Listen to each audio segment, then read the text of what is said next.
Hi friends, welcome on Europedia. So as you know, the mentors of Europedia are helping you for your ONGC exam CBT जो आने वाला है. So 17th जुलाई को आपका detail notification आएगा, number of seats, vacancies, positions उसमें पता लगेगा.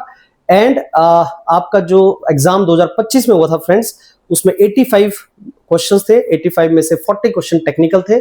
सो टेक्निकल में 40 में से आप 28 से 30 मार्क्स का टारगेट रखो, because cut off is 55 marks in ONGC for UR and for EWS, OBC and SC/ST it can be 50. So 60 out of 85 is a safe score.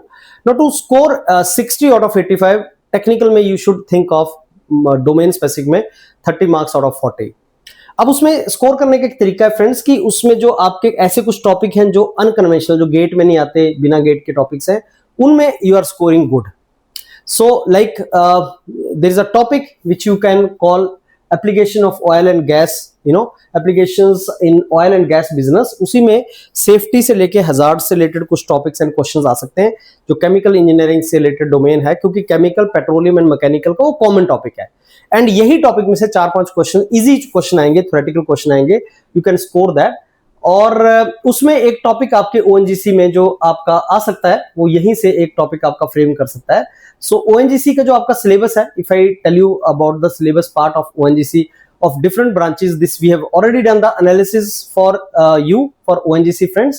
So this is on the basis of your ONGC recruitment. short notice आया है जो 17 जुलाई में आपका 17 जुलाई को आपका graduate training engineers को basically जिसका detail में नोटिफिकेशन आएगा. और इंजीनियर्स का एंड जियोलॉजिस्ट के लिए है ये, जैसे पिछली बार भी आया था, लेकिन कौन सी ब्रांच का है वो नहीं पता.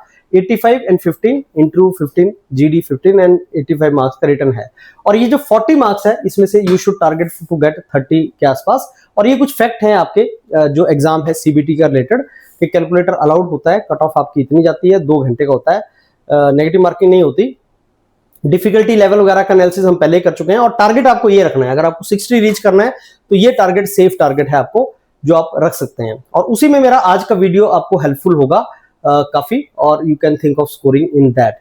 अब एप्टीट्यूड वगैरह में जो आपके आते हैं टॉपिक्स, IBPS के क्वेश्चंस, वो कहाँ से आते हैं, दैट यूरोपीडिया मेंटर्स आर शेयरिंग. और ये जो मेरे वीडियो के साथ एक व्हाट्सएप ग्रुप बना हुआ है, और आप उस फ्री व्हाट्सएप ग्रुप का पार्ट बन सकते हैं, जहां पे आपको कंटेंट मेंटर शेयर कर रहे हैं, आप वो कंटेंट ले सकते हैं. और इंग्लिश में भी आप score, you can score good in English. तो शुभे मैम की क्लासेस हैं जिसमें वो आपको इंग्लिश करवाएंगी, and you can score good in that also. अब सिलेबस अगर देखेंगे आप, तो मैकेनिकल का, ड्रिलिंग, प्रोडक्शन, मैकेनिकल, सबके लिए जो सिलेबस है आपका, वो कॉमन सिलेबस है. पेपर अलग है लेकिन सिलेबस कॉमन है.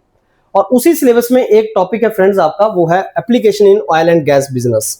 Application in oil and gas business. और यहां से आपके 3-4 क्वेश्चन आने के चांस हैं जो नॉर्मली स्टूडेंट गलत कर देते हैं. और 3-4 बहुत ही आसान क्वेश्चन होते हैं ये. इसका आपको कहीं टॉप वो नहीं मिलता, प्रिपरेशन कंटेंट नहीं मिलता, जो यूरोपीडिया आपको प्रोवाइड कर रहा है. और ये पेट्रोलियम के लिए भी कॉमन है फ्रेंड्स. पेट्रोलियम में भी सेम टॉपिक है आपका, application in oil and gas business. और ये केमिकल के लिए भी आपका सेम है. तो पेट्रोलियम, केमिकल, एंड इसके लिए आपका सिलेबस कॉमन है, application in oil and gas business, और आप इसको कर सकते हैं. And then electrical engineering is there. So आज का मेरा जो टॉपिक है वो इसी से रिलेटेड है, जो बेसिकली आपका hazard identification and risk assessment से रिलेटेड हमारा आज का टॉपिक है. So let me discuss this particular topic with you. Hazard identification and risk assessment मैं पढ़ाऊंगा नहीं, ये डॉक्यूमेंट है, आप इसको ले सकते हैं, लेकिन मैं इसका ब्रीफ आपको दूंगा. देखो, हजार्ड क्या होता है? Dangerous situation. किसी भी जगह पे जो सिचुएशन डेंजरस है वो हजार्डस सिचुएशन होती है. मैं एग्जांपल देता हूं घर का. If you are sitting at home, hazardous situation आपको कौन सी हो सकती है वहां पे? अगर फ्लोर पे पानी गिरा है, there is a water on the floor, you can skid, hazardous situation. Naked electric wire, hazardous situation, you can come across electrocution. And third is LPG cylinder leakage, hazardous situation. These are hazardous situation. मतलब जहां पे आपको harm हो सकता है, injury हो सकती है. अब ये hazardous situation को आइडेंटिफाई करना और उसको मिटिगेट करना या उसको एलिमिनेट करना is something which is important. Now what is risk assessment? क्या ये तीनों hazardous situation में रिस्क इन्वॉल्व सेम है? आंसर इज नहीं. LPG सिलेंडर में से रिस्क इन्वॉल्व ज्यादा है, क्योंकि LPG सिलेंडर में आग लग सकती है. It can lead to risk assessment. And second is electric wire. अब इलेक्ट्रिक वायर अगर नेक्ड है तो इलेक्ट्रोक्यूशन हो सकता है. तीसरा है आप फ्लोर पे गिर जाओगे। तो रिस्क अगर मैं असेसमेंट करूं तो maximum risk is involve in LPG cylinder, followed by electric wire and followed by आपका floor, wet floor on which you can fall. Risk assessment in all three is different. So risk assessment is like how big can be the harm, injury कितनी बड़ी हो सकती है। तो ये आपका hazard को आइडेंटिफाई करना, जो मैंने आपको एग्जांपल दिया, हजार्ड को, रिस्क की सिचुएशन को आइडेंटिफाई करना और रिस्क असेसमेंट करना। रिस्क को असेसमेंट करना दैट इज बेसिकली HIRA, और ये सिस्टमेटिक अप्रोच होती है जिसमें हम पोटेंशियल हजार्ड को पहले आइडेंटिफाई करते हैं, उनके साथ जो रिस्क इन्वॉल्व है उसको इवेल्युएट करते हैं और फिर हम उसको मिटिगेट या एलिमिनेट करने के लिए ट्राई करते हैं। And this is very very important for work place safety and operation in the industries. What are the steps of HIRA? पहले आइडेंटिफाई करो हजार्डस सिचुएशन को, फिर उसकी असेसमेंट करो, रिस्क कितना इन्वॉल्व है, कितना डेंजर हो सकता है, फिर उसको एलिमिनेट करने के लिए ट्राई करो, मिटिगेट करने के लिए ट्राई करो, लास्ट में रिकमेंड करो और प्रिपेयर करो रिस्क रजिस्टर। तो रिस्क रजिस्टर प्रिपेयर करना जिसमें you put all the detail of hazardous situation, what can be the trouble, what can be the solution. So risk register is the last thing. So risk register में सारा detail आप डालते हो, वो last step है आपका risk register. तो HIRA में स्टेप्स क्या हैं, ये मैंने आपको 4 स्टेप्स बताए, और आज के लेक्चर जो मैं आपको दे रहा हूं, डॉक्यूमेंट में दे रहा हूं, उसमें ये टर्म्स भी हैं फ्रेंड्स, PHA, HAZOP, HAZON, ये 3 टर्म्स हैं, इनकी फुल फॉर्म भी आपको पता होनी चाहिए और ये क्या होते हैं। तो स्टेप्स जो है HIRA में, सबसे पहले हमने हजार्डस सिचुएशन को आइडेंटिफाई करना है और इस स्टेप में PHA एंड HAZOP दोनों इन्वॉल्व होते हैं।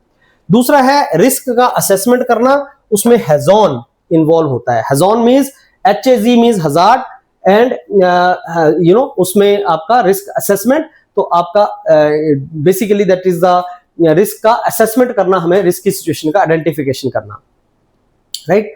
सो तीसरा हमारे पास आ गया HAZOP and sorry this is not HAZON, this is HAZAN। Let me correct it. Hazardous situation का analysis, assessment और assessment, HAZ analysis, right? इसी में आपके HAZAN में आपके क्वांटिटेटिव क्वालिटेटिव दोनों मेथड होते हैं। You do quantitative qualitative method like fault tree analysis, failure mode and effect analysis. All these things are done in this. तीसरा है एलिमिनेशन और reduction of risk, HAZOP and HAZON। Risk control strategies, the hierarchy is there in which you go for elimination of the risk, substitution, engineering control, administrative control, personal protective equipment. So elimination और reduction of the risk is the third stage. तो identification of the risk and then elimination of the risk. So how do you reduce the risk, how do you eliminate the risk and how do you reduce the risk?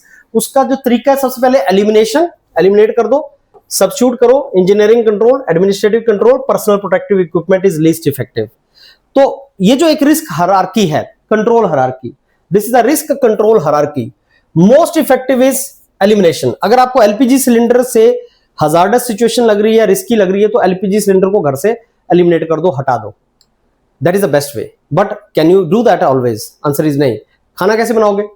दूसरा, LPG cylinder की जगह आप induction use कर लो, induction वाला जो आपका cooking है उसको यूज कर लो, तो एलपीजी सिलेंडर का रिस्क खत्म हो गया, सब्स्टिट्यूट कर दिया। तीसरा है आपका engineering control. Engineering control means LPG cylinder की जगह आप पाइप यूज कर दो, आप एलपीजी अभी भी यूज कर रहे हो लेकिन पाइप के थ्रू लो, रिस्क इन्वॉल्व नहीं होगा। चौथा है आपका एडमिनिस्ट्रेटिव कंट्रोल, कि आपने एलपीजी सिलेंडर को बालकनी में रख दिया और उस बालकनी में किसी को अलाउ नहीं किया जाने के लिए, nobody can go there, no kid can go, nobody can go there, only you can go. So administrative control. Last है पर्सनल प्रोटेक्टिव इक्विपमेंट, कि आपने मास्क यूज कर लिया, आप मास्क लेके घर में घूम रहे हैं, आप मास्क यूज करके घर में घूम रहे हैं और मास्क से आप उसको यूज कर रहे हैं। तो ऐसे आपके पास बेसिकली वो एक हायरार्की है, रिस्क कंट्रोल स्ट्रेटजी या रिस्क कंट्रोल की एक हायरार्की है, आप उस हायरार्की को फॉलो करते हैं रिस्क को कंट्रोल करने के लिए। लास्ट में आता है recommendation and preparation of risk register. तो आपने रिस्क रजिस्टर को बेसिकली रिकमेंड और preparation of the risk register, चौथा stage is risk register, preparation of the risk register. No, what is risk register? And risk register के time पे आप ये तीनों को यूज करते हैं, PHA, HAZOP, HAZAN, इन तीनों को यूज कर रहे हैं। So what is risk register now? Risk register is the final step, right? In this you do recommendations. that whatever risk assessment analysis you have done, uski recommendation now. Like in the risk register, you write that this is the document which identify the hazard, make the assessment of the risk, control measures, recommendations, and ongoing reference for monitoring and reviewing the risk. So you can continuously monitor the risk, do the review of the risk, make the assessment of the risk, that you do continuously. So that is the risk register. Some important points about HIRA, ये तो मैंने आपसे discuss किया, चारों steps, identification, risk assessment, elimination, recommendation, और ये कुछ HIRA से related top points. So compliance is very important. Occupational Health and Safety Management System, ISO 45001, that is very, very important.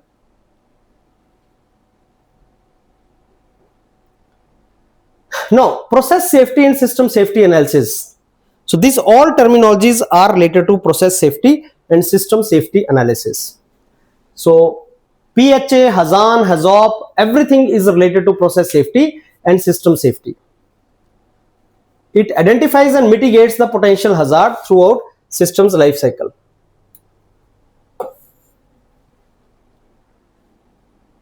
Identifies and mitigates potential hazard. So PHA, HAZAN, HAZOP is basically to do that. Identify, mitigate and all. These analyses are crucial for preventing the accidents, right? So protect the person and environment. तो ये सारे steps उसके involved हैं. Let's try to understand these terminologies now. What do we mean by PHA? So process hazard analysis means what? What is PHA? It is to identify the hazard. How will you identify the hazard? There are different ways to identify. आप visually भी देख सकते हैं, like floor is wet or electric wire is naked. That visually you can see that. So this is a broad safety study which is used to identify all possible hazard in a process before the hazard leads to accident. Hazard is a dangerous, potential dangerous situation. It can lead to the accident. So you can visually check that hazardous situation. So process hazard analysis means identify the hazardous situation. So it is a complete health checkup of the industrial plant. That is PHA. And then you understand how to reduce or eliminate the risk. So identification of the hazard is the first stage, first step. Second is HAZAN, hazard analysis. HAZAN or hazard analysis is risk assessment of identified hazard. Risk assessment of identified hazard.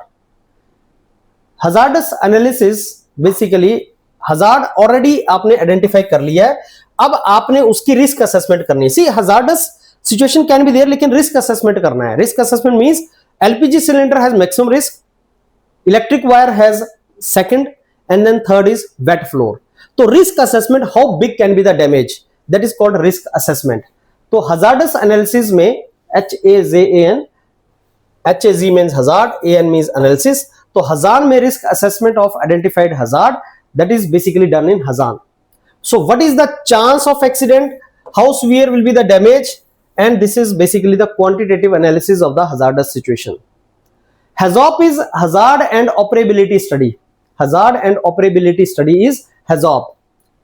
Detailed team based study. Actually, you do team based study, detailed study. You find out the problems in a process.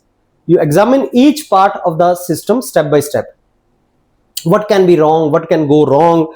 So HAZOP is all about now futuristic, like identify करते हैं और कहां पे गड़बड़ हो सकती है कि हमने हजार्ड आइडेंटिफाई कर लिया, रिस्क असेसमेंट कर लिया, हजार्ड आइडेंटिफाई कर लिया, PHA, रिस्क असेसमेंट कर लिया, HAZAN, HAZAN, और अब हम कर रहे हैं HAZOP, मतलब ऑपरेबिलिटी. दैट मींस अब हम देखते हैं कि और हजार्डस सिचुएशन कहां पे क्रिएट हो सकते हैं फ्यूचर में.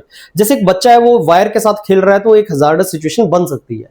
अभी ना तो वहां हजार्डस सिचुएशन है नहीं, हजार्डस सिचुएशन होगी तब तो उसका रिस्क असेसमेंट करेंगे, लेकिन अभी हजार्डस सिचुएशन है नहीं लेकिन बच्चा खेल रहा है, वहां पे क्रिएट हो सकती है, उसको बोलते हैं HAZOP. तो फ्यूचरिस्टिक होके हम ये देखते हैं that what can go wrong, what can be the problem, so that everything we identify that. ये उसका टेबल है फ्रेंड्स, तो आप डिटेल में पढ़ना इस टेबल को तो आपको पता लग जाएगा PHA, HAZAN, HAZON कैसे कैसे करना है. उसी को मैंने समरी फॉर्म में आपको दे दिया सो दैट आपको आसानी से याद हो जाए. और ये सारे का सारा सिस्टम लाइफ साइकिल का पार्ट है. सिस्टम लाइफ साइकिल क्या होती है, जैसे हमारी लाइफ साइकिल होती है, हम पैदा हुए, बड़े हुए, फिर बूढ़े हो गए, मर गए, वैसे हर सिस्टम के अंदर बहुत सी प्रोसेसेस होती हैं, हर सिस्टम की लाइफ साइकिल है.